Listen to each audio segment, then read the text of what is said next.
We have here planned a session on hazards. Hazards, because, of course, you have to understand the hazards, the food safety hazards which we're dealing with.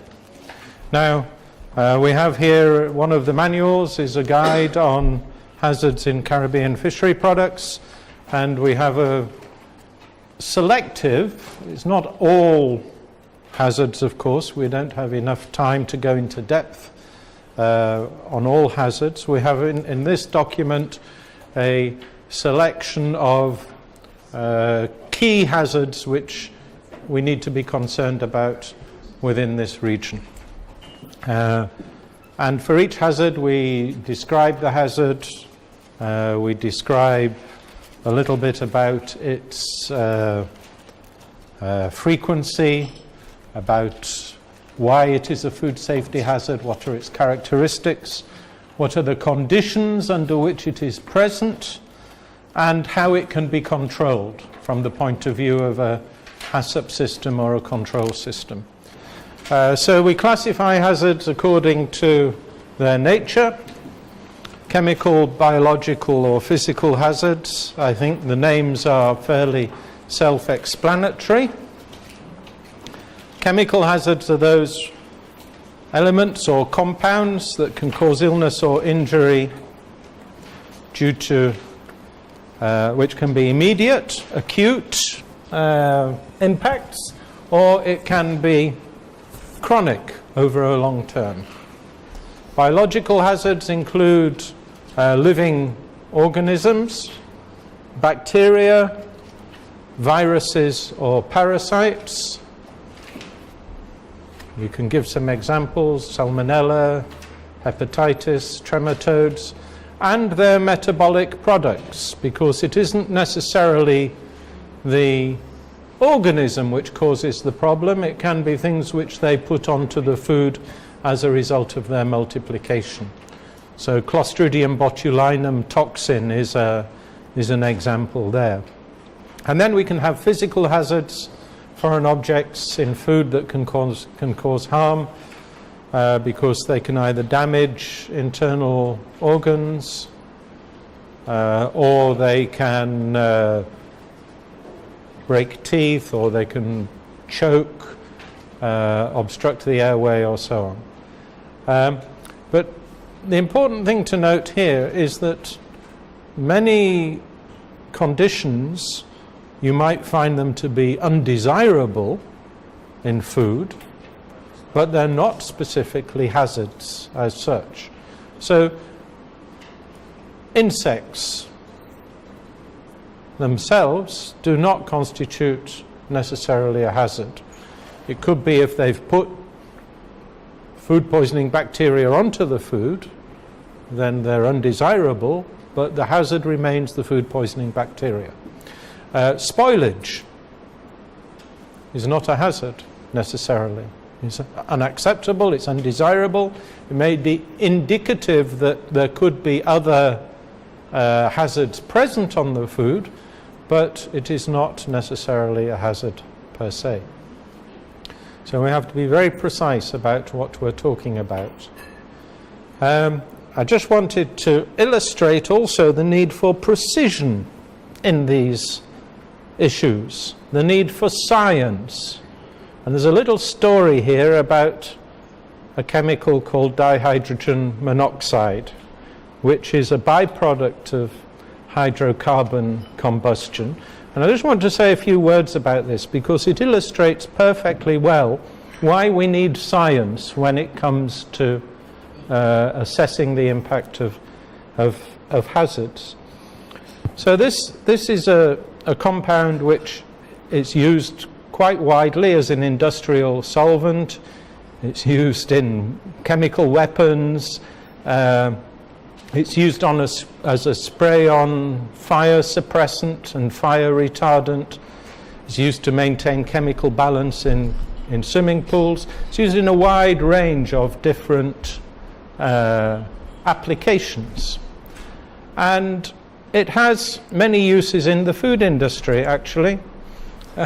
We find it popping up as an additive in food products. It's a dispersant in many beverages and soups. It's used as a solvent. It's used in the production of beer and alcoholic beverages. And so we see it widely applied in the food industry, but it does have many potential health risks. It's implicated in hundreds of human deaths every year due to accidental inhalation. Prolonged exposure to it in solid form can cause severe tissue damage. Excessive ingestion is proved to result in death through hyponatremia. It means loss of sodium in the blood. In gaseous form, it can cause severe burns. I mean, it's quite a hazardous compound in many respects. So why isn't this chemical banned? Why isn't it banned? Well, very simply, because dihydrogen monoxide, another name for it is H2O, which is water. Okay? Nothing I told you was untrue. It was all absolutely the truth. Okay? And the point is, you have to be very objective about the way in which you use information about food safety hazards, because what we find very often is that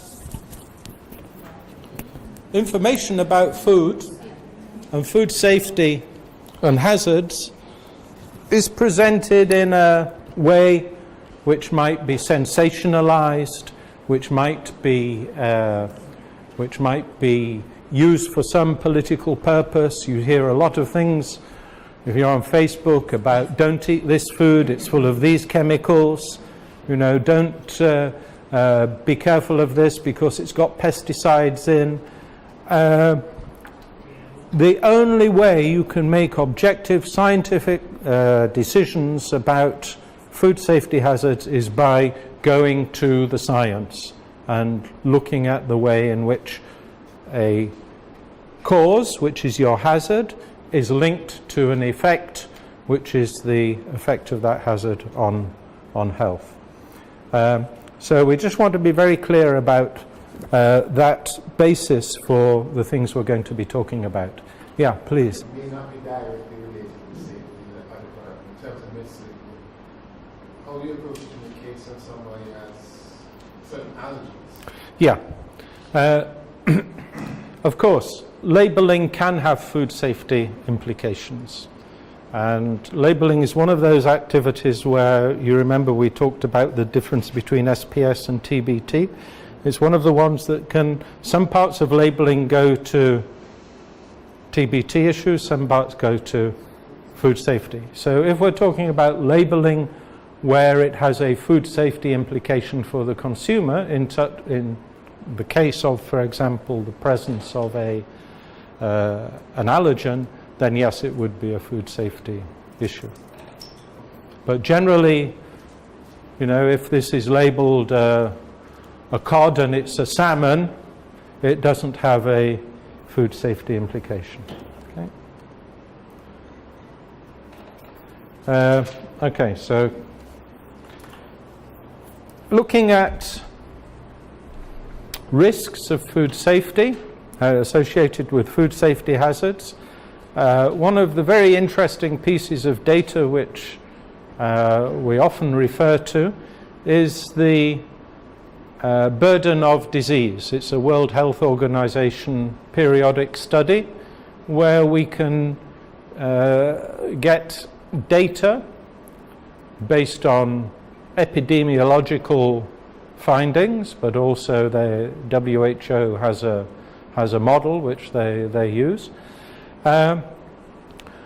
which allows us to say something about the extent of food safety impacts, the impacts of food safety failure on human health.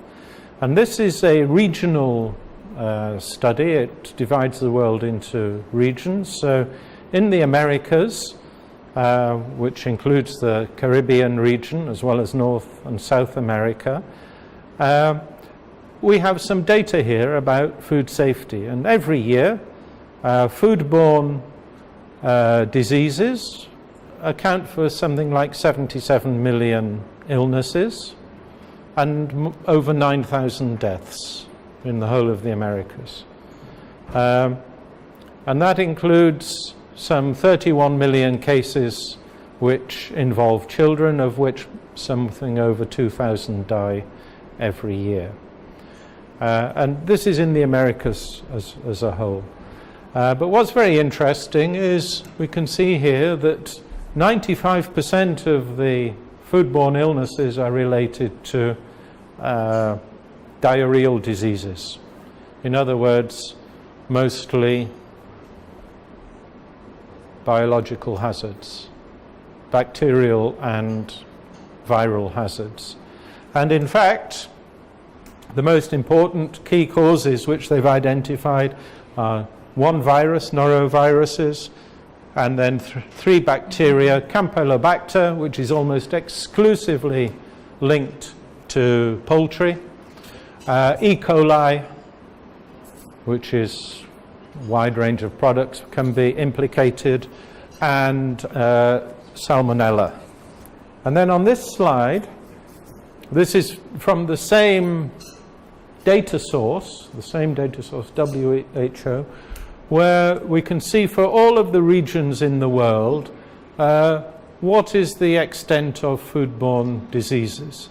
And I'm not quite sure what this axis is, but we can see that Latin America and the Caribbean has a relatively low burden of foodborne diseases compared to other regions in the world, such as Sub-Saharan Africa, East Africa. These first four are Africa, this is the Middle East here, this is South America, and then we have Central America and the Caribbean. And then moving to Europe and North America with the lowest rates. So this gives you an idea of the relative importance of the food safety hazards which we have to deal with. And of course they're also divided on the right hand side by the nature of the hazard. So we can make some assessments on that. So one of the ways in which this data is very useful is it begins to direct us towards looking at certain hazards which may be present in our region more than other hazards. Because, of course, one of the things, as we often say in official controls, is you cannot control everything all of the time. You have to undertake some kind of risk-based approach and focus your resources on those things which cause you the most problems from a public health point of view. So when we start looking at this classification of hazards in more detail and thinking about fish and fishery products, when we talk about chemical hazards, we have a range of particular chemicals which occur in fishery products which we need to take into account.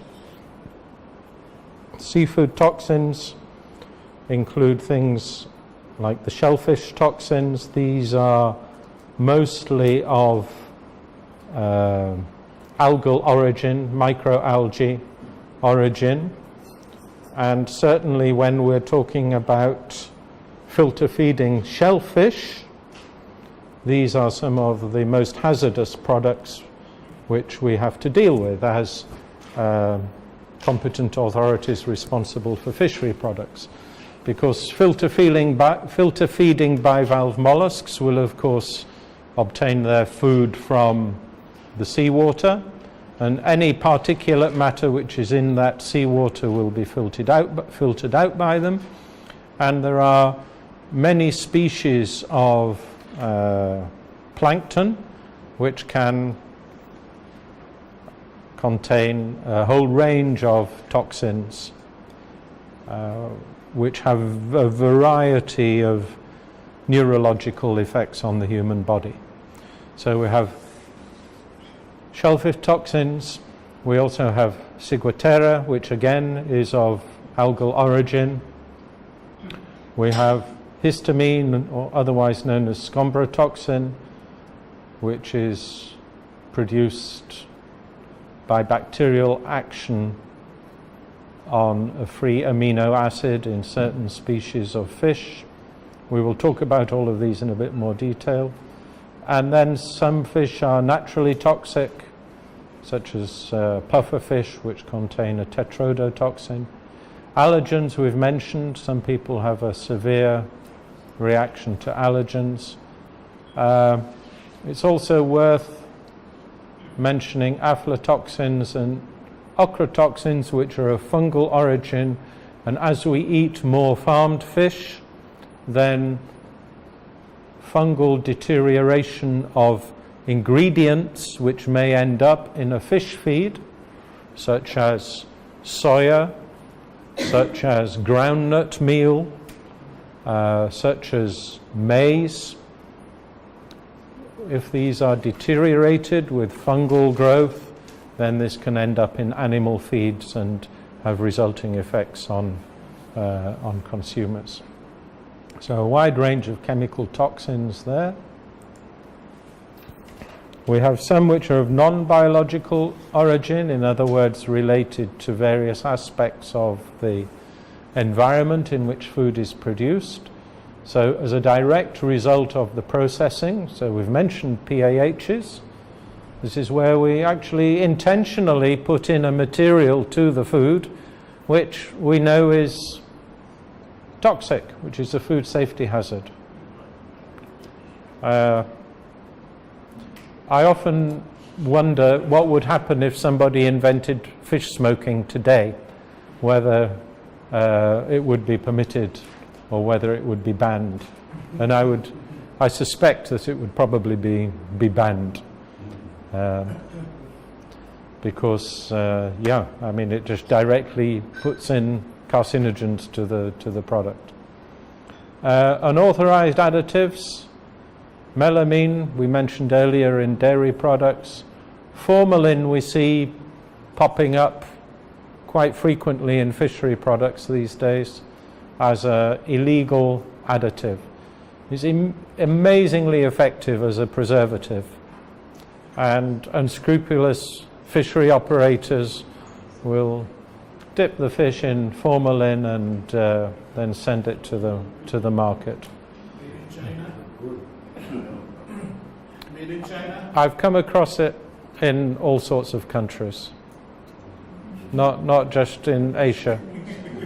No, not discriminating, but No, it's pretty ubiquitous actually, unfortunately, and not so easy to detect either, to be honest. We have environmental contaminants, heavy metals, dioxins and PCBs also. Heavy metals are present in the natural environment, particularly in regions where there is volcanic activity. It can be in the seawater, it enters the food chain, and can be bioaccumulated, particularly heavy metals such as mercury, particularly, can be present in the seawater. They're absorbed by the plankton. Plankton feeders come along and eat the plankton, they accumulate the toxin. Then a bigger fish comes along and eats them and bioaccumulates. Something else bigger comes and eats them, and eventually you end up with higher concentrations, particularly since bigger fish live longer. Small fish live for a relatively short time. So you get big predatory fish, your large tunas, marlins, sharks, Some countries, including this one, there's a consumption of whale meat. Then you end up with very high concentrations of these compounds, of these metals. Since we have aquaculture providing a significant contribution to our consumption, we have antibiotics that we need to be concerned about, and other veterinary medicines, some permitted, some not permitted, and then also occasionally, if we're dealing with freshwater fish, there can be pesticide residues. So these are some of the chemical hazards. So we can look at some of these in a bit more detail if you wish. So these are some of the shellfish toxins. I'll just run through them quickly. There are a range of them. These are often present, or can be present, in filter feeding bivalves. PSP, paralytic shellfish poisoning. It's a range of different toxins, all related to a compound called ciguatoxin. And there are a range of plankton. Ganyolax is the genus, and these are of a red color, so they're associated with red tides, and they have an impact on the human body. They alter your membrane permeability, and it means your nervous tissues cease to function effectively, which is why you become paralyzed. Diuretic shellfish poisoning. The effect here, as the name suggests, is diarrhea. Here the marker toxin is something called ocadaic acid, but there are others as well, and they're produced again by a different range of phytoplankton. Neurotoxic shellfish poisoning, again produced by a different species. Amnesic shellfish poisoning. These all have very unique neurotoxic effects on the human physiology. But they all have certain things in common. They affect filter feeding shellfish, but they can also affect sometimes other species which browse on the substrate where these different toxins may occur. So in terms of conch, whelk, abalone can also become toxic, because these gastropods can and will feed on bivalve mollusks. You know, quite often if you go to a bed of mussels or oysters, you can see holes in shells where the shell has been rasped away by a conch or a whelk or a gastropod, and it's consumed the interior of the bivalve. And so by consuming it, they can also become toxic. So there are potential risks when it comes to products such as the conch in this region. And many of these biotoxins are in fact cumulative. They're not metabolized very quickly by the animal. So as they're exposed to more and more, the levels go up.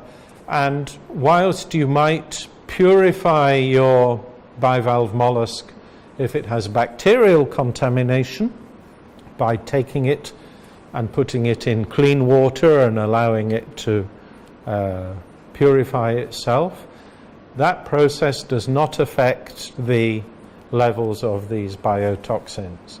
So depuration will work effectively for improving the bacterial safety of a bivalve, but it will not help to improve the food safety of the product when it's contaminated with these materials. Their other feature is that they are all heat stable. So even if you cook the product, which normally with bacterial contamination would be sufficient to make it safe. Even if you cook it, then you still end up with a toxic product. There's no change in their organoleptic characteristics, so you can't tell by looking at it or smelling it whether it's toxic or not. So essentially, you're very limited with your control options. If you want to control these things, you can only control them by controlling the origin. And that's why when you read EU legislation on the shellfish toxin controls, then you see a lot of details about defining harvest areas, monitoring phytoplankton levels, and being able to identify the species of phytoplankton in seawater, monitoring the toxicity of the product by various means. And if you see in your harvest area blooms, increasing proportions and numbers of effective phytoplankton, or you see increasing toxicity in the animals, then you close the area and prevent people from harvesting, because that's your only control measure. We have various limits set in the EU and in the USA. They're more or less the same. These are set by toxicity studies, they're determined from toxicity studies, so you'd expect them to be the same. Because they are acute toxins, they're not chronic, accumulating over time in the human, they're acute toxicity, so the limits are pretty universal. So there are limits there which are set by food safety bodies in different countries. And it's advisable to be aware of these. We know that bivalve mollusk consumption is not a major product in this area, but gastropod mollusks in the form of conch is a major economic product, and it's one which generates a lot of livelihoods. And in terms of control systems, of course we have Jamaica, which is the one country in the region which has been able to develop these controls which meet the EU requirements, but potentially there could be other countries within the region that would wish to do so. Okay. Any questions on bivalve toxins, shellfish toxins? Okay. Ciguatera, I think this is something that everybody is quite familiar with. It's derived from a tropical plankton which grows on the surface of coral and on seagrasses and things like this, mostly in association with coral reefs. Its name is Gambiodiscus toxicus, and it's associated with tropical coral reefs and the fish which swim over them. The compound, Ciguatera, is actually a mixture of two main toxins. There are actually others as well which are to an extent implicated, which all have slightly different effects and also some synergistic effects with each other. But ciguatoxin and maitotoxin are the main elements. Ciguatoxin is lipid soluble, maitotoxin is water soluble. This has implications in terms of the way it accumulates in the bodies of fish and also in the bodies of the human being, because lipid soluble will accumulate in your fat. Water soluble will tend to be metabolized more rapidly. But there are acute effects on the humans with lethal doses being relatively low. The estimation is that an oral intake of just 0.1 of a microgram in humans can cause illness. But what also happens if you're exposed to lower levels of that over time, and then you have another dose, it can bring you to a point where you can start to have a toxic effect due to this bioaccumulation. And it bioaccumulates in the food chain. So from this creature, from this marine phytoplankton, which is consumed, of course, by fish which browse across the top of coral, then other fish come along and eat them, and as with the heavy metals, at each stage it bioaccumulates. And you end up with fish at the top of the supply chain, of the food chain, being toxic. And again, it is a neurotoxin. It has its main pathology is due to respiratory impacts on your respiratory system. And it has one of these very peculiar effects that it reverses your sensations of hot and cold. So you put your hand in hot water and it feels cold, you put your hand in cold water and it feels hot. It's a very, very strange neurological symptom. And it's very dangerous because it can kill, and even if it doesn't kill, it can cause very long-term neurological effects, and takes many people years and years to get over.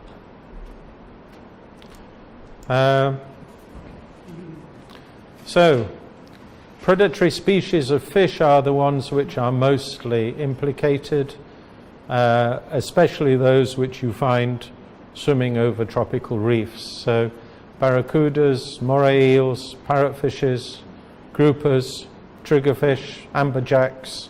It's a whole range of different species. And one of the main features is that the location of these toxins in fish is highly location specific.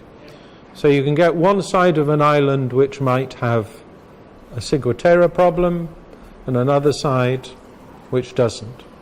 And very often fishermen will be aware of which parts of their fishing zone and which species might be implicated with ciguatera. But the problem is that these things are not necessarily static. Depends on salinity, depends on temperature, depends on turbidity of the water. And with climate change, with changing weather patterns, it is quite possible that areas which were previously not affected by ciguatera could become so. And the Caribbean region is one of the areas of the world where this is an important hazard in fishery products. Its range is from the Florida coast, which is more or less the northern limit, to Martinique, but there have been occasional infrequent outbreaks further south. Here in St. Vincent, I think there was some ciguatera 10, 15 years ago. You don't know? Yeah. So it can, I think it's something that we all have to be aware of. Can I ask, does anybody have any experience of controlling for this hazard in your work?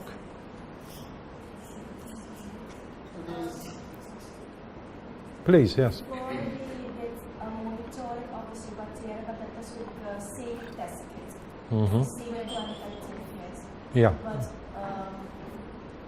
this test kit are not they don't make it anymore. So we look for another methods, Yeah. qualitative methods for analyzing the Ciguatera. Yeah. And I don't know if somebody in the region know whether there's a lab at the qualitative analysis. Yeah. Okay. Could Yeah. actually pass on some information on some new tests Mm-hmm. in terms of Ciguatera. I think the problem with the test kits, most of them were developed for the two strains, there's a specific strain and the carbon strain of Ciguatera. And the test kit that was used, the one that was developed in Hawaii, had a lot of false positives. Yeah. So basically at the end of the day, you really Yeah. check, Yeah. Yeah. They just use it. Yeah, exactly. Yeah, and this is one of the problems, is that how do we test for it? And there have been test kits, but you have to use them with caution, because as you say, they're not they're specific to regions because of this mix between maitotoxin and ciguatoxin. And I don't actually know how these are configured. But also, the latest evidence is that the detection limits for these kits is actually above doses which can be toxic, which is why they've been withdrawn. So your only methods, if you want to measure them, are live mouse bioassay. It's very expensive. It's very expensive. Or liquid chromatography, LCMS. Yeah, yeah. But I think this is where having written, agreed plans, which, if necessary, they have a legislative validation, somehow a legislative context. And certainly in the when we come to official controls, one of the things that is needed is some kind of crisis management plan, which sets out all of the things that need to be done in the case of certain kinds of food safety incidents. And I think Ciguatera is a great example for how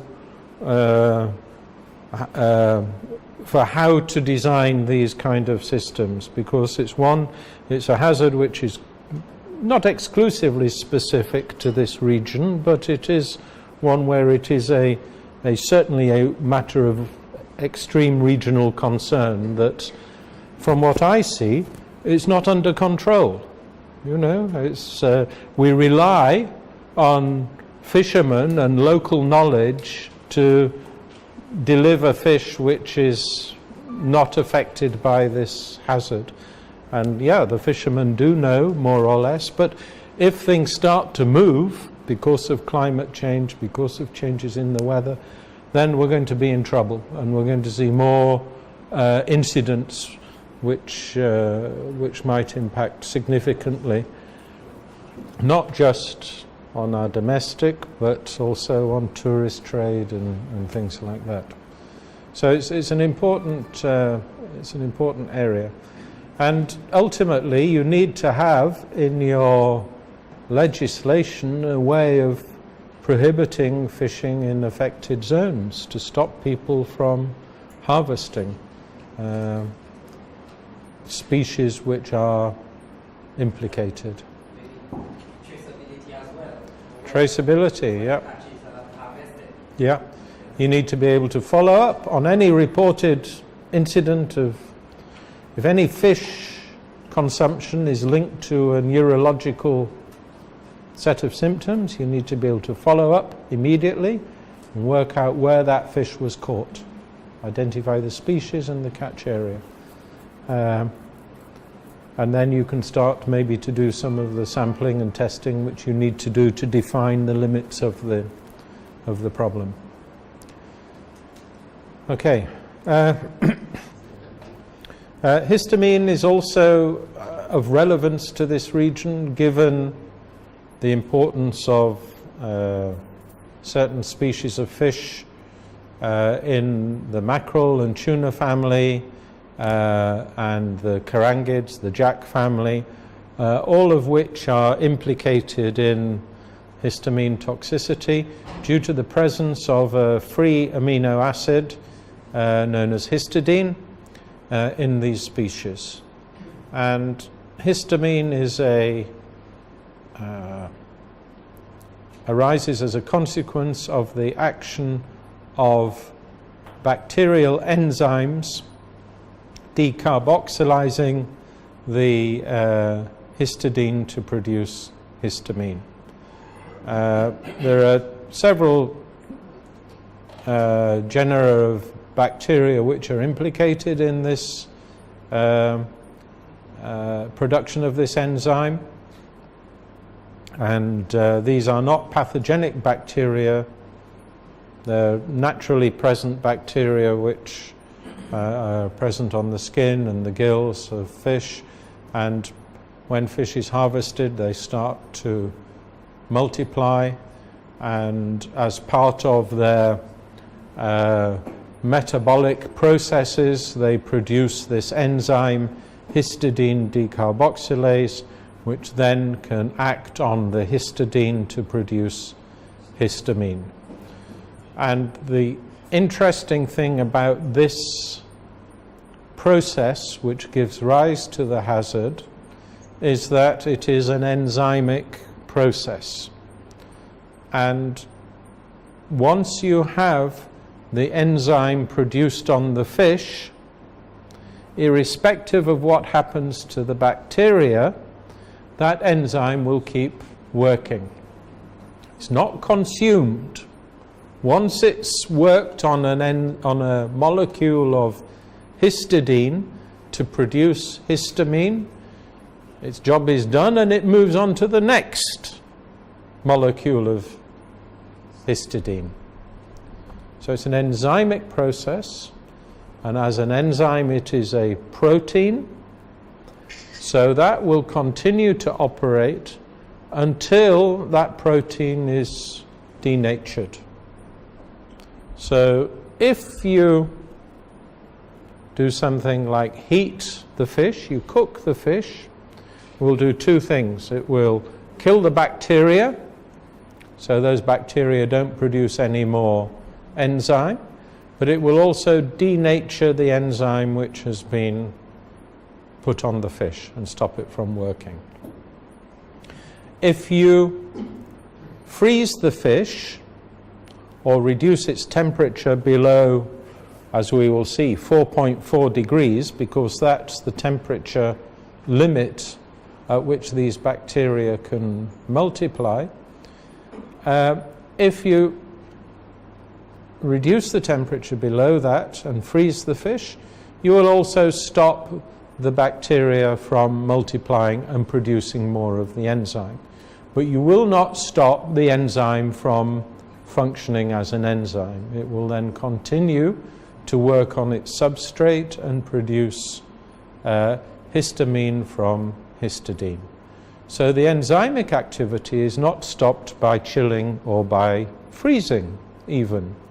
We can even see much reduced, because physically those molecules can't move so easily through the fish, but in frozen fish a certain proportion of the water which is present in the aqueous phase.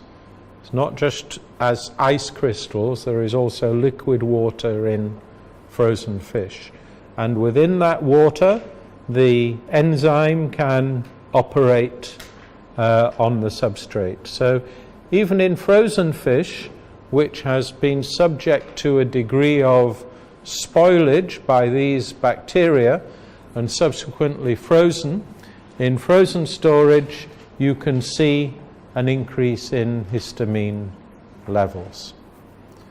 So histamine is it's one of these very interesting food safety problems that you have to really understand the mechanisms by which it is produced to be able to control it.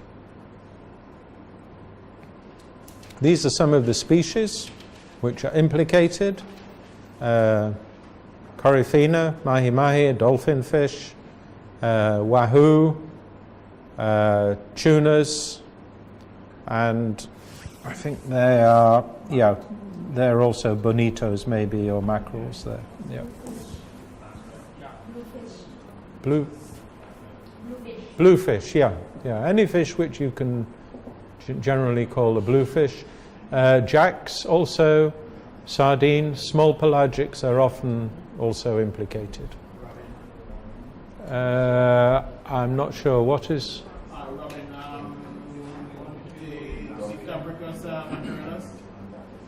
Yeah, I don't know. Yeah, I think that's what the rock scad. Scad, yeah. It would be a carangid.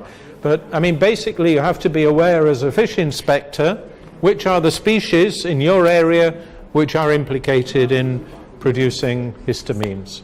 Because if you see a fish is a histamine-producing fish, then you know that there has to be greater attention paid to temperature control of that species compared to species which are not histamine producers.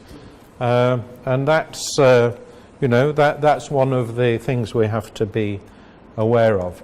Histamine itself, once it's produced on the fish, you're not going to get rid of it because it is heat stable.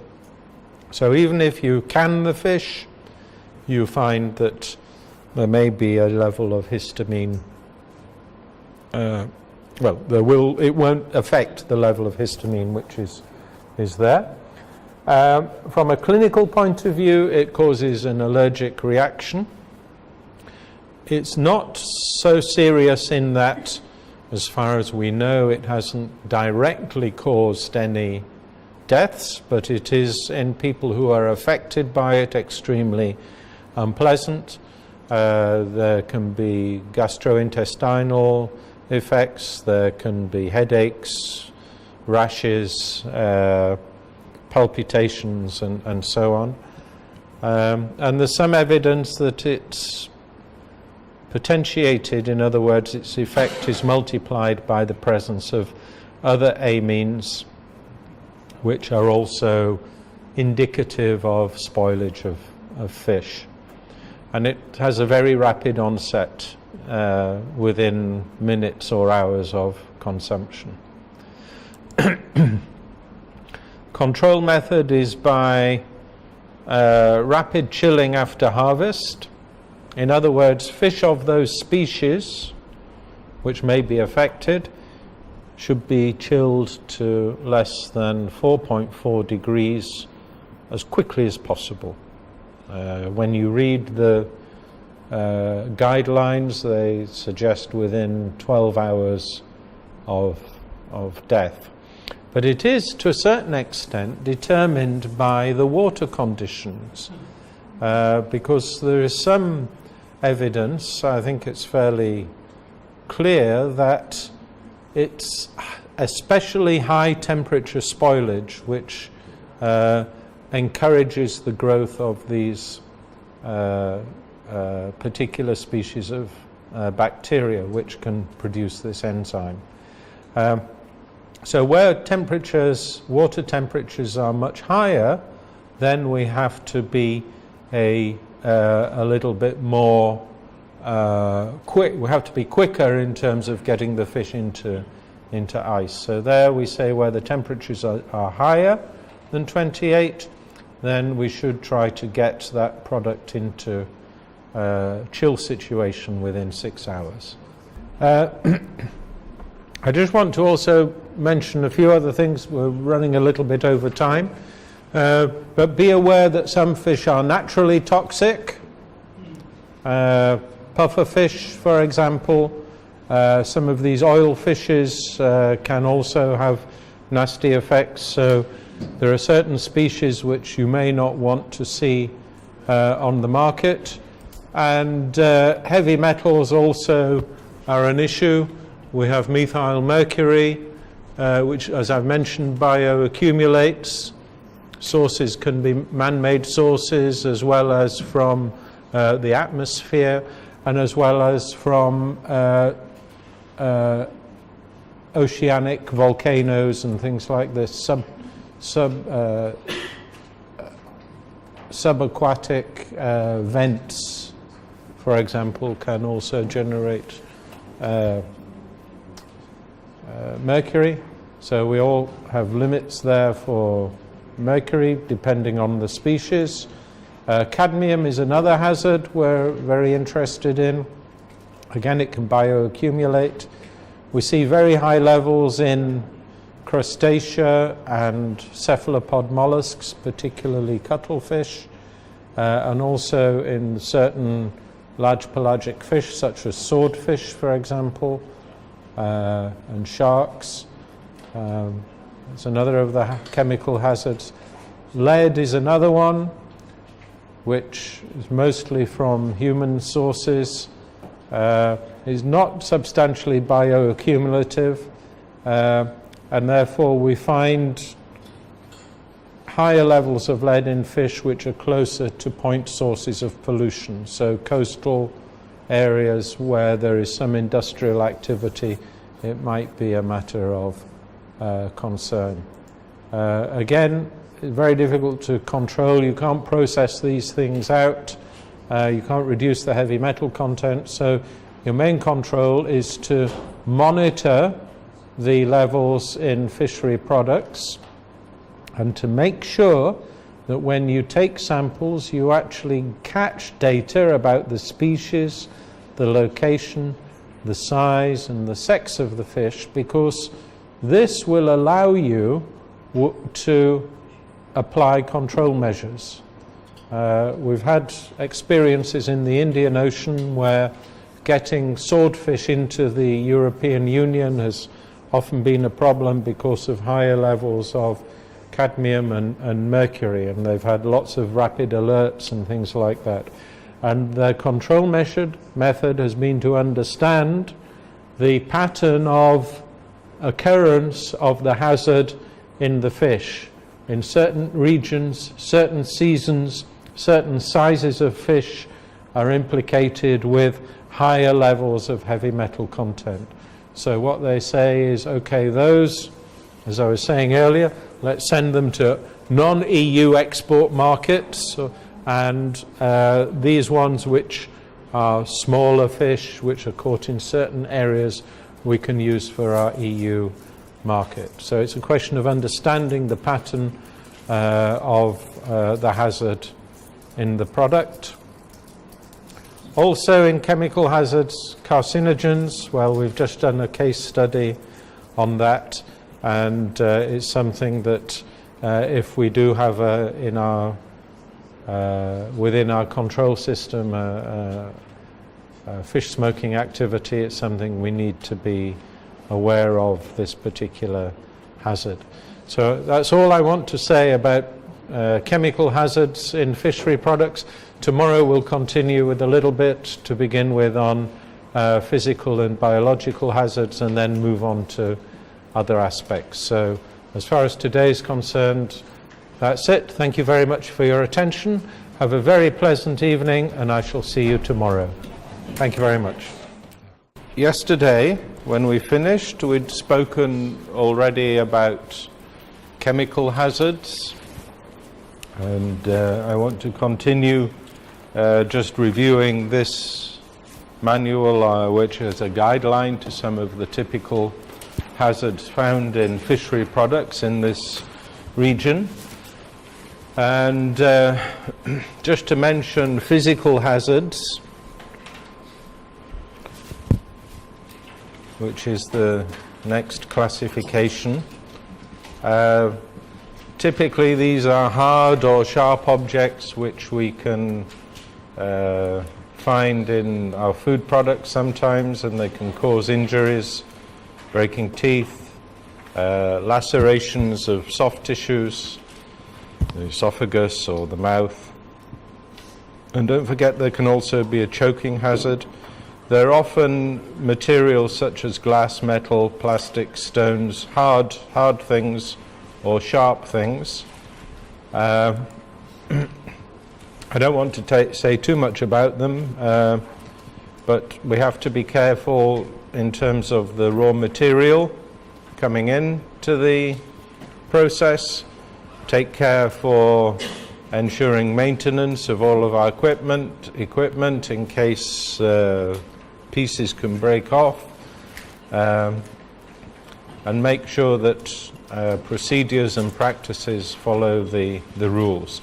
There are certain typical activities which can often give rise to what we call inclusions, metal or glass inclusions, which give rise to these physical hazards. Anything which has metal-to-metal contact is a high-risk activity. So if there's any grinding or mixing or chopping activities, things like filleting machines with rotating blades, often if there's any physical contact with something hard, pieces can fly off. Glass is always a major hazard as well. Generally, we say no glass at all in relation to food processes, but sometimes glass is the packaging material. And certainly in the fishery sector, sometimes we find rather than using a can, sometimes you see tuna packed in glass jars. And this is also a potential hazard. And very typically in the fishery sector, fish hooks somehow end up as inclusions in products, and also the tips of knives when you're working with knives and you just break off the tip. And these are typical things which we find. And these have to be controlled by good manufacturing practices, and in the case of metals you can use metal detection, which particularly in the fishery sector will check for these things, hooks and knife parts, but also for other inclusions in some sectors they use an X-ray detector as well. So this is an example of a metal detector, and the product is run through there, and an alarm sounds if there is an inclusion which should not be there. Okay.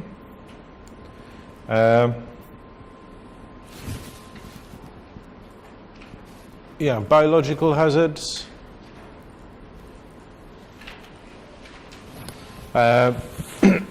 So these are living organisms. Biological hazards are living creatures, organisms that can cause potential health hazards to the consumer. We're concerned about bacteria. We're concerned about yeasts and molds, viruses, parasites, protozoan parasites such as amoebas, and also helminths, different kinds of worms, trematodes, nematodes, or cestodes. There are a whole range of different biological hazards which we can consider. Many of them occur naturally in the environment where foods are produced, particularly in relation to foods of animal origin, and this is the case with fishery products. They're also associated with contamination of food in the processing and production environment, including from humans, from the fecal-oral route, because these parasites can live in some parasites, or some biological hazards live in the human gut. Generally, I think we can say, for the most part, fish is less of a risk than many other products of animal origin, because it is a hunted resource mostly. It's cold-blooded, it comes from an aquatic environment. So these are not natural environments for human beings when we compare with, say, mammalian foods, terrestrial farmed mammalian foods, which are more of a natural environment for some of these biological hazards. But in fishery products, we're particularly concerned with things like bivalve filter feeding mollusks, which can filter out anything that is in the water. So not just bacteria, but viruses, eggs of parasites and things like this. If it's in the water, it will be in the filter feeding mollusk. So these are particularly high risk from the point of view of biological hazards, as well as from the point of view of the various toxins that could be accumulated from toxic plankton. Because the biological hazards are living organisms, they can be killed or inactivated mostly by heat, with one or two exceptions, which might be spore formers producing heat-resistant spores. And of course they can be controlled also by minimizing or eliminating the source of contamination, and by ensuring that you avoid the conditions in which they can grow and multiply on food. So let's have a look at some of these in a bit more detail. Bacterial pathogens, they can have an effect on human health either through infections or intoxication. So an infection is when a viable pathogenic organism enters the body of the patient, of the sufferer, and actually starts to inhabit cells or the gut or body cavities. And these infections can operate by two ways. One is the organism actually infects the tissue, the human tissue, and actually feeds off the human tissue either in the intestine or in the liver or some other organism, organ of the body. This is the mode of operation of bacteria such as Salmonella or viruses such as hepatitis A. Or the organism can multiply in, say, the gut and release toxins as it grows and cells die. And the actual pathogenic effect is caused by these enterotoxins. But there is another source of way in which bacteria can affect humans, which is by the ingestion of their toxic metabolic products.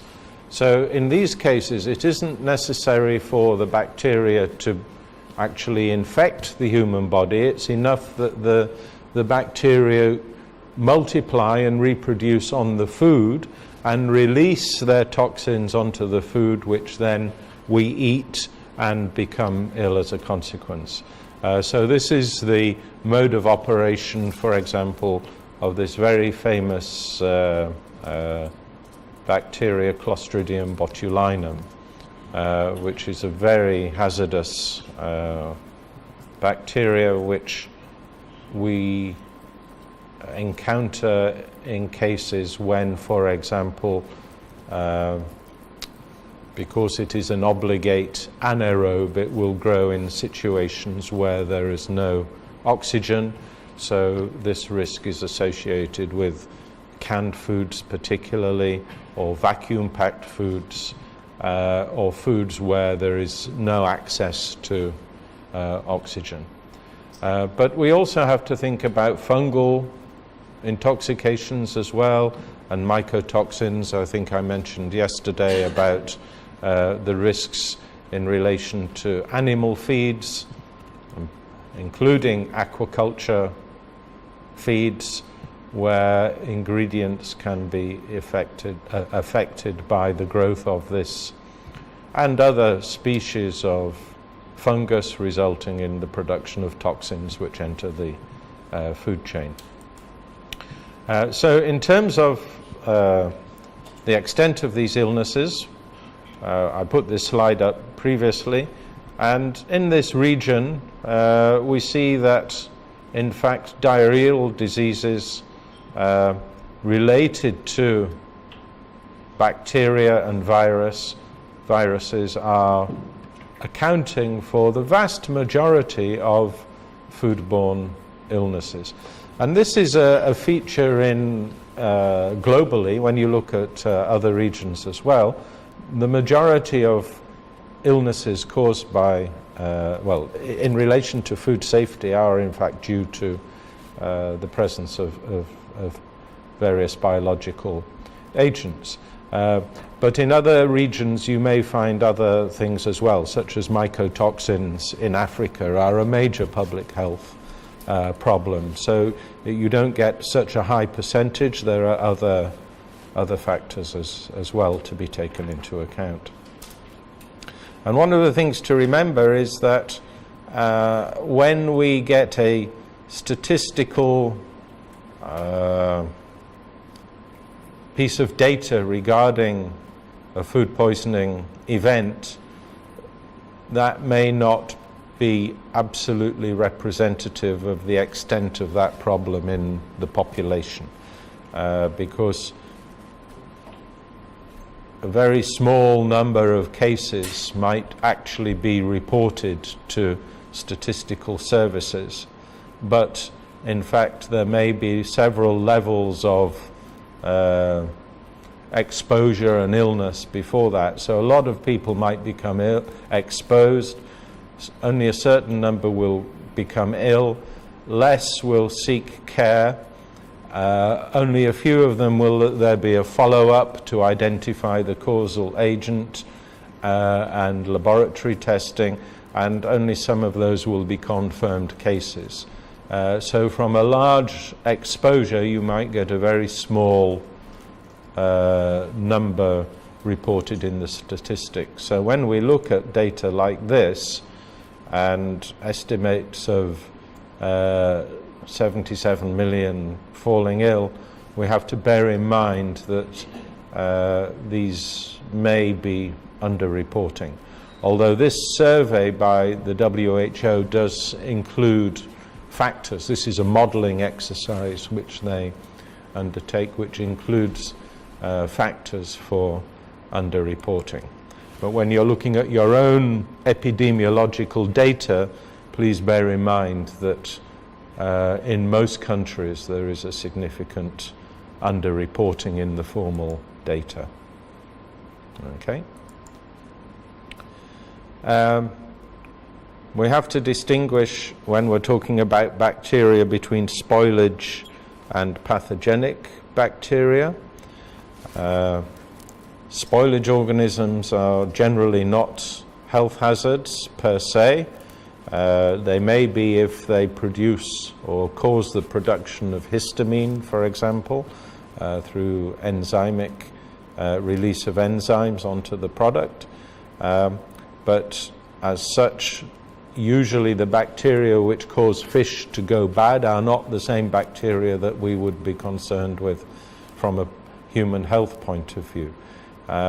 So from a fish inspection point of view, whilst we're interested to observe quality and deterioration, we have to bear in mind that this may not be directly a health risk. They affect the quality of the product rather than the safety.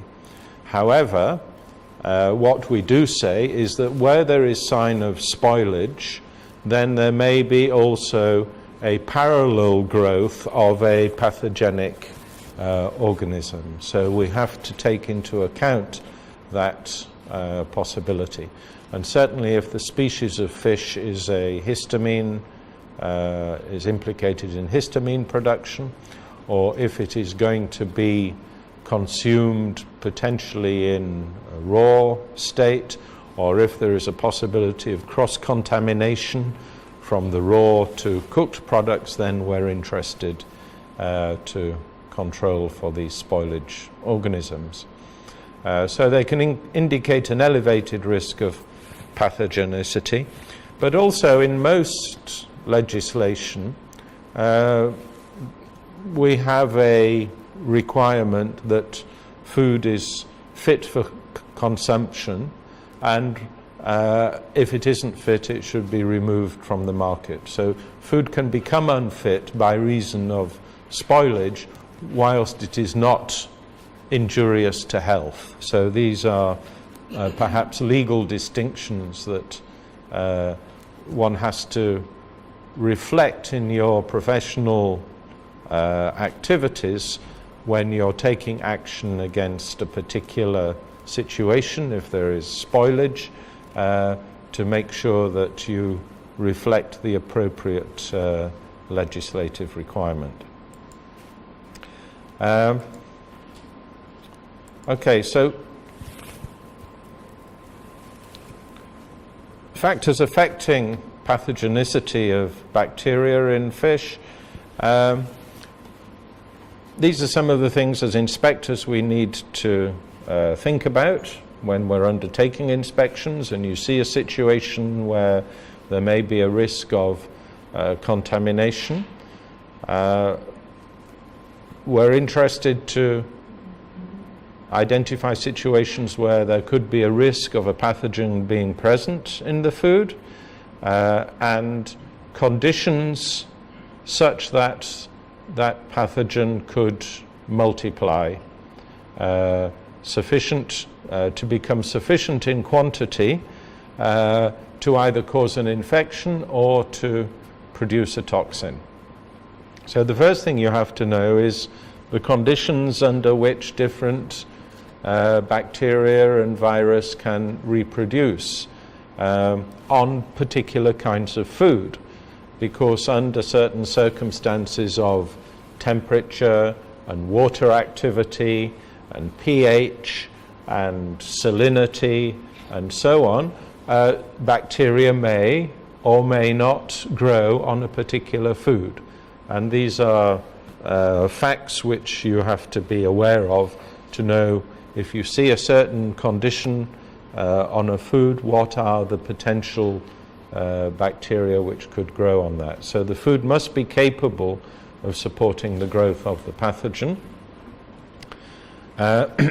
In terms of dosage, you have to also understand a little bit about the infective dosage, because enough of the food with enough bacteria or viruses on it must be ingested, because in many cases infective doses can be quite high. In the case of Vibrios, for example, Vibrio cholera and Vibrio parahemolyticus, if you consume a few cells of Vibrio cholera, probably it's not going to have any effect on you. And the likelihood is that we have all consumed Vibrio cholera at different stages of our life, and we're all still here to tell the tale.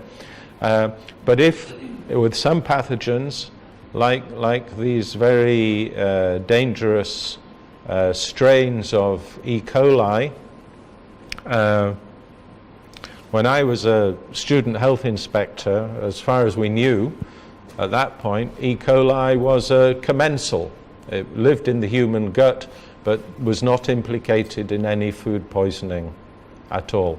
It was just a fecal indicator, and its presence was not of food safety significance, except insofar as to indicate that there'd been a failure of hygiene, people weren't washing their hands properly, and maybe there was a risk of some other pathogen such as salmonella being present.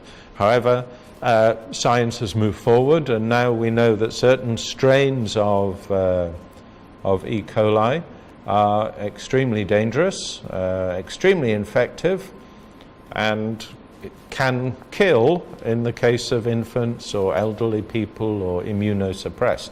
And they have very low infective doses of just a few cells. 3 or 4 cells is enough to give an infection. And this therefore means we've had to completely reorientate our approach. Where there is evidence of fecal contamination, immediately we have to think of these kinds of bacteria as having a risk of being present. So these are things which we have to now take into account. The pathogen or its toxin must survive digestive enzymes. In other words, it must be infective. And bear in mind that parasites and viruses may be present in food, but they cannot multiply in food. So these are not hazards which are subject to things like the storage conditions. Whereas if we're talking about salmonella or other kinds of hazards which can multiply in foods, then we can control them by time and temperature. Whereas parasites and viruses, we cannot control them by time and temperature, because if they're there in sufficient quantity to cause a problem, whatever you do, they're going to be in the food unless it is cooked before consumption. Okay, so these are some of the factors affecting the infectivity. Just to have a look at some of these hazards in a bit more detail. Clostridium botulinum. This produces an exotoxin, and these toxins are the most potent toxins known to humankind. Just a few nanograms, nanogram being 1 times 10 to the minus 9 grams. In other words, a billionth of a gram, sufficient to cause an effect. So in as little as 30 to 100 nanograms can be a fatal dose. So minuscule amounts of these toxins can cause death. There are 7 different variants, types of Clostridium botulinum, and they operate in different kinds of environments in different regions, but one type is exclusively marine. Clostridium botulinum type E is marine, so this is a potential hazard. It doesn't necessarily live in the water column, it's more associated with the seabed, with the substrate. So potentially trawling of fish in areas where this is endemic could also bring this into the supply chain.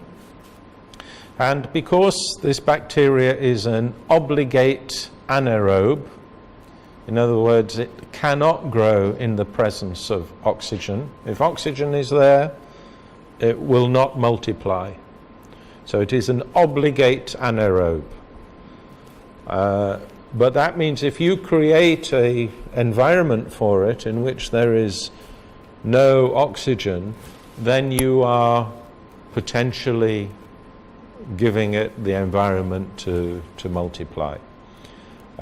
So canned foods, vacuum-packed foods, or any foods where maybe the fish is stored under a liquid, where oxygen does not penetrate. And what happens is the bacteria reproduces, and it will generate the toxin as it multiplies. And control methods, generally,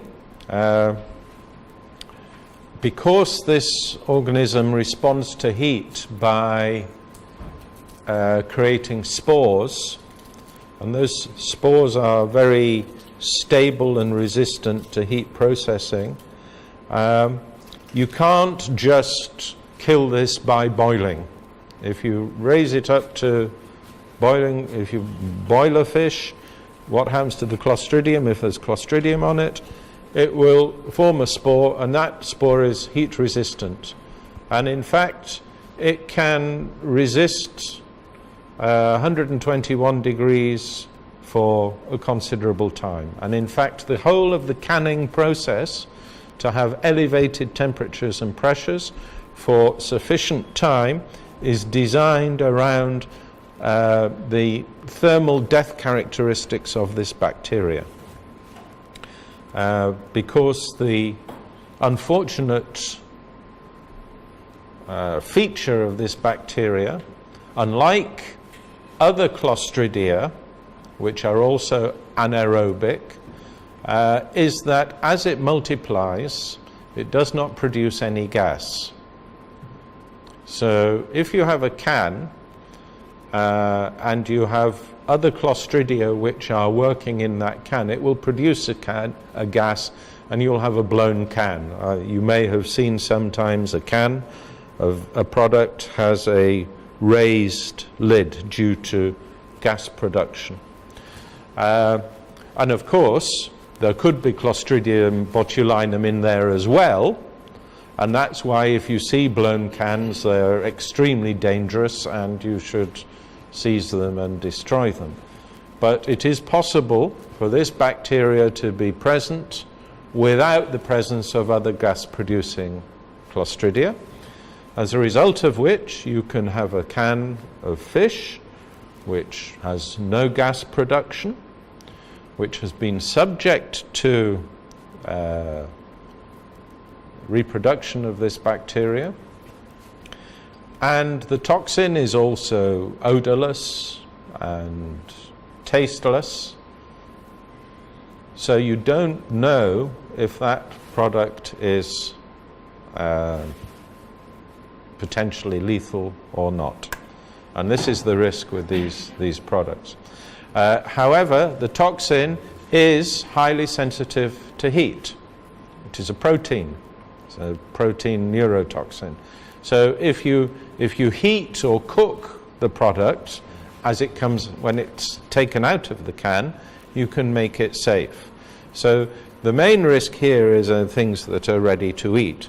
But very often canned fish is eaten without cooking. You know, you open a can of sardines or a can of tuna and you put it on your salad or with your rice and you eat it without cooking it. So these are always potential risks. The Clostridium also will not grow if in the presence of salt, more than 2.5% in the aqueous phase, or nitrate. So these are also control methods which we use. So for example, if we're making a smoked fish, like a smoked salmon or smoked swordfish or something like that, smoked tuna, which we're then going to vacuum pack, and that product is going to be consumed without further heat processing, as in many cases it often is. We have to make sure in our HACCP approach that we have sufficient salt in the product to be able to suppress the growth of this bacteria. It's a very important one in these kind of ready-to-eat products. So when you see a ready-to-eat product which has some restriction of oxygen supply to it, then you should always think of this as a potential hazard. Okay.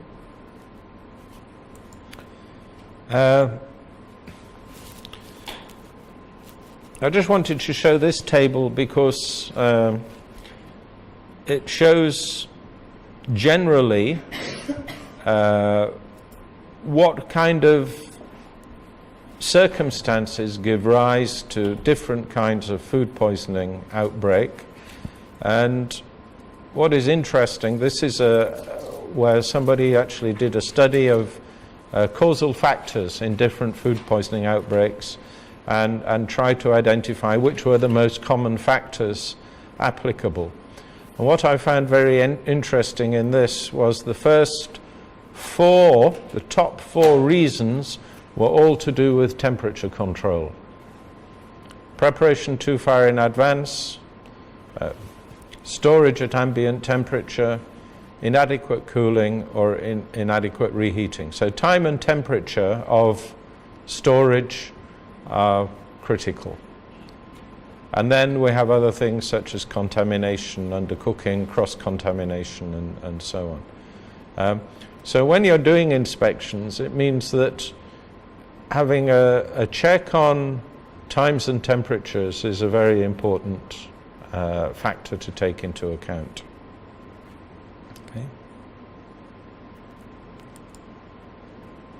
Okay. In terms of viruses,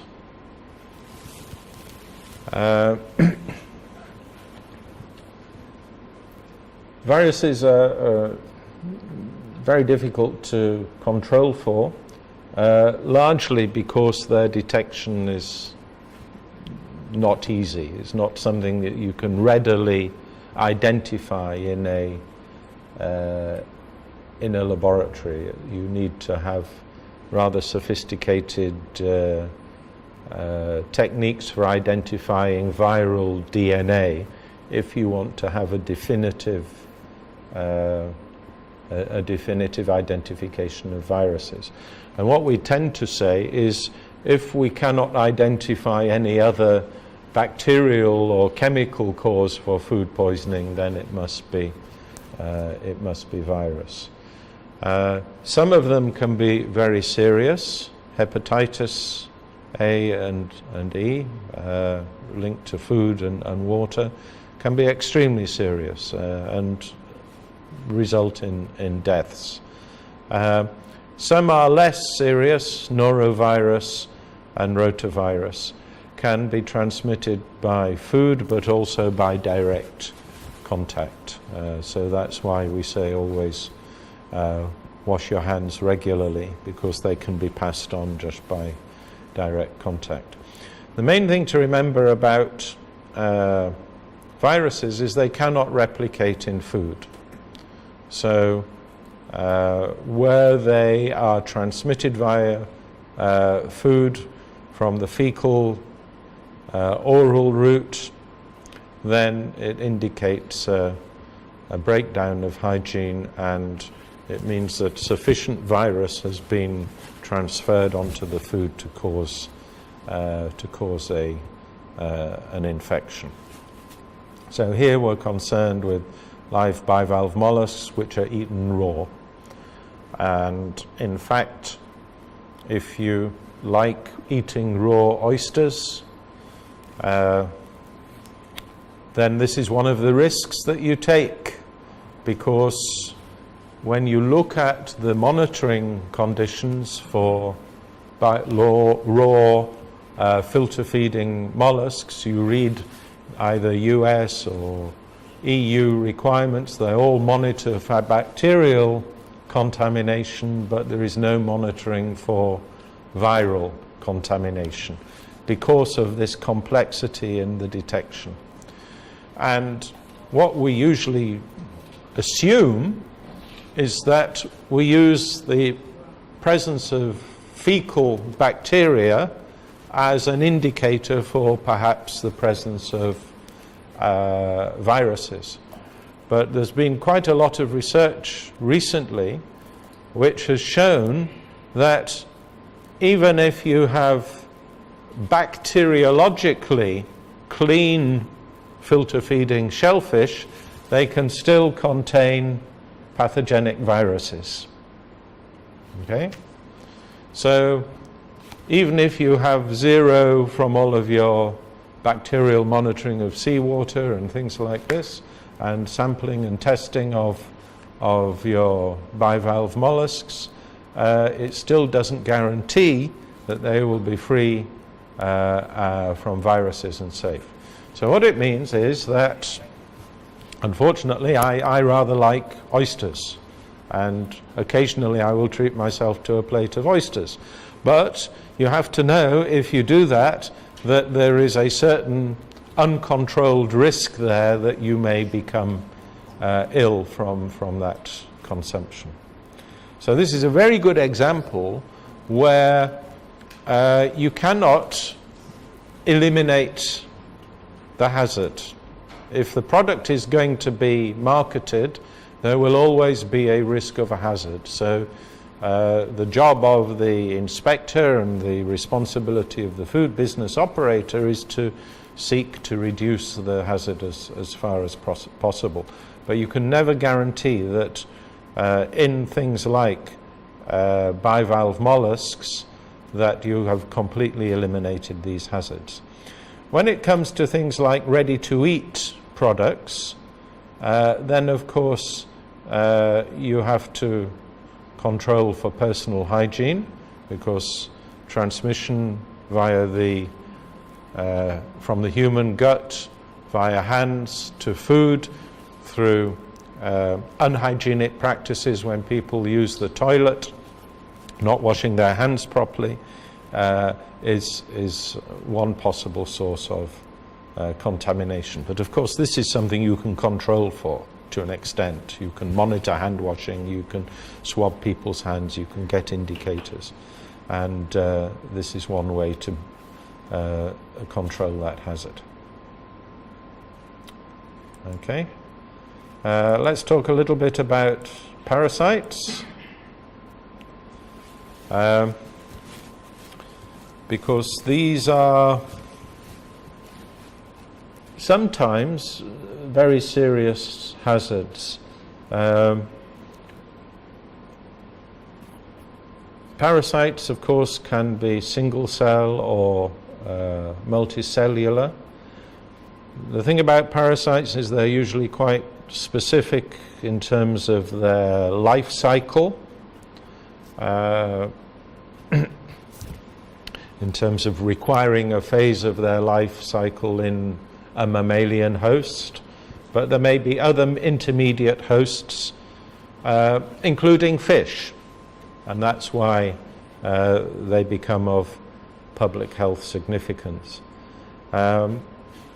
Because they are living organisms, they're often associated with the consumption of raw or under-processed or lightly processed products, meat and fishery products, or there is potential for cross-contamination from raw to cooked in the case of microscopic larval stages of some parasites. So products such as eating raw fish, sashimi, sushi can be directly implicated. So you have to know if people are serving raw fish or going to be processing fish which is going to be served raw, that the species are such that if there is a parasite risk, then appropriate control measures are taken. So species such as herring in Europe, okay, our colleagues from Suriname have probably been to Holland and eaten the lightly salted herring, which is a great product. But of course there are certain parasites in the herring, which is caught in that region of European waters, that can be transmitted to humans, and these have to be controlled for. So some examples, we have tapeworms. These are not found anywhere in this region, but in temperate regions there is a fish tapeworm, which is a freshwater, found in freshwater fish, and can infect humans as the final host. There are various roundworms. Ascaris is a typical genus. This is the one which you can find in herring, which can infect humans. But the ones which are of major public health importance are trematodes, liver and lung flukes. And these are found in tropical freshwater fish. They can be present in tilapia or catfish. They're not specific to the species of fish, and they can be highly pathogenic. And in fact, this one, Clonorchis sinensis, probably it is globally the biggest public health problem related to fish consumption that we encounter. But its distribution, as the name suggests, sinensis, is mostly confined to South and Eastern Asia. But it is worth thinking about in terms of particularly freshwater aquaculture in South America, in tropical parts of South America. We know that there are a number of these trematodal parasites which infect fish. We don't know a lot about their transmissibility to humans. So this is an area where still we don't have a lot of scientific data. And certainly one needs to be very cautious about consuming raw products from freshwater tropical aquaculture, because this would be potentially risking exposure to the larval stages of these parasites, which then develop within the body of the final host to produce these flukes, which then migrate through internal tissues, through the liver, and cause a very significant level of damage. There are several species which live in the liver, and there are also species which live in the lungs. And these trematodal lung flukes are also associated with freshwater crustacea. So production of macrobrachium shrimp, the freshwater shrimp, for example, in some regions may be subject to these kind of hazards. It's something that in Southeast Asia there's been a lot of work done in terms of educating people don't eat raw freshwater fish, and we see incidences declining, but it still remains a major public health problem. So one just to bear in mind. As far as we know, apart from Ascaris and one or two other roundworms which are found in temperate waters, which have a life cycle between seals and fish, as far as we know, there are no parasites of public health significance found in fish caught in marine tropical waters. We see parasites in fish quite regularly, either macro parasites encysted in the flesh, or sometimes micro parasites where you see some change in the texture of the flesh, maybe lots of small dots due to microscopic spiridian parasites. These things happen and we see them, but as far as we know, these don't have any infectivity to humans.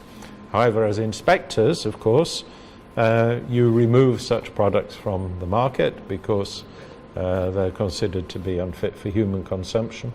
And to be honest, we don't have a lot of data to say one way or another whether they might be dangerous or not. It's one of these areas where, because, you know, as with many aspects of fish technology, a lot of the research has been done in temperate countries by institutions in Europe or North America. When it comes to tropical species, we don't have the same level of or depth of data about the hazards. Okay, so that's parasites.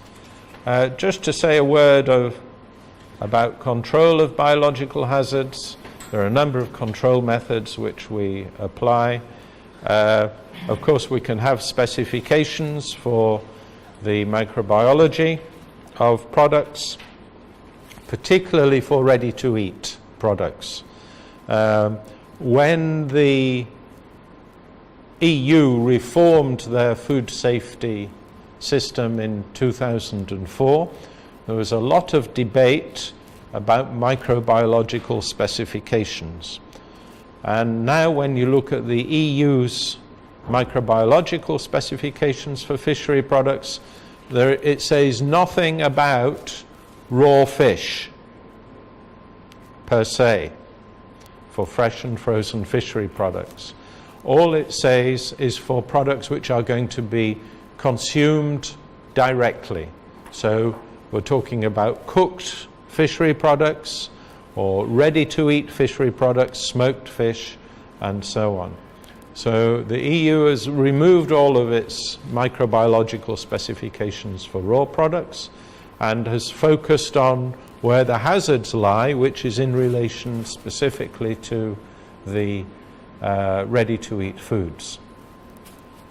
Time and temperature are the main methods which we use for controlling the development or the presence of biological hazards. Cooking, freezing, holding at chill temperatures, ensuring rapid cooling rates, ensuring that thawing is conducted under controlled temperatures are all factors which we use. Having an awareness of the effect of pH, water activity, salt content, and so on the biological hazard. Preventing cross-contamination. I'll talk a little bit more about cross-contamination later today, but of course there's no point working hard to make sure that the conditions under which we keep food prevent the growth of pathogenic bacteria and then handle it in such a way that we recontaminate it with such bacteria from say a raw food.